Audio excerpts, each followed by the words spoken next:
கோவிலில் வாசல் படியை தொட்டு கும்பிடுவது ஏன்? நாம் பொதுவாகவே கோவிலுக்கு சென்றால் படிகளை தொட்டு கும்பிட்ட பிறகுதான் கோவிலின் உள் செல்வார்கள். சாதாரணமாகவே இதை நாம் கண்கூடாக பார்த்திருந்தாலும் நம்முடைய ஒவ்வொரு செயலிலும் நமக்கு தெரியாமலேயே நம்முடைய முன்னோர்கள் அறிவியல் பூர்வமான ஒன்றை வைத்துள்ளார்கள். அதாவது ஒரு பக்தன் கோவில் வாசல் படியை நாம் தொட்டு கும்பிடும்போது நமக்கு பணிவான பண்பை ஏற்படுத்துகின்றன. மேலும் அது நம் உடம்பில் உள்ள சூரிய நாடியை இயக்குகிறது.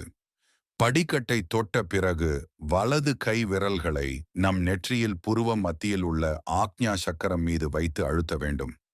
இது நம்மிடம் உள்ள தீய சக்திகளை விரட்டுவது மட்டுமின்றி அதோடு தெய்வ சன்னதிகளில் இருந்து வரும் அருள் அதிர்வலைகள் மிக எளிதாக நமக்குள் உருவாக்க செய்யும்.